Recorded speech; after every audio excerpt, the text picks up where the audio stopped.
क्या दोस्तों कभी आपने सोचा है कि 1 जनवरी को ही न्यू ईयर क्यों मनाया जाता है और इस्लाम के मुताबिक इसका क्या मकाम है? तो अगर हम डीप में जाकर देखें तो 1 जनवरी का जो रोल है वो रोमन गॉड से इंस्पायर है। हाँ जी, रोमन गॉड जनूस, जिसका नाम जनवरी से रिलेटेड है, जिसके 2 फेस होते थे, यानी कि जो एक पास्ट की तरफ देखता था और एक फ्यूचर की तरफ, और इसको ही गॉड ऑफ डोर्स भी कहा जाता है रोमन में।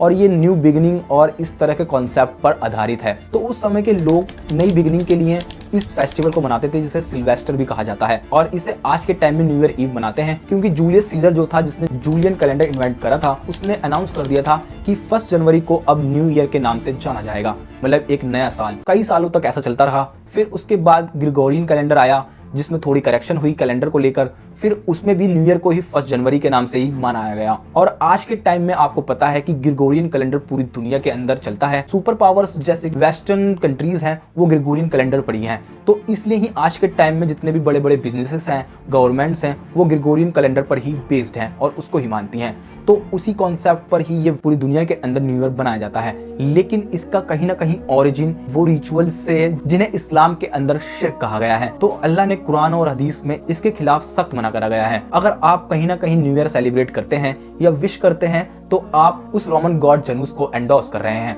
तो एक बार जरूर सोच लेना कि मैं ये क्या कर रहा हूँ। जज़ाकल्लाह खैर।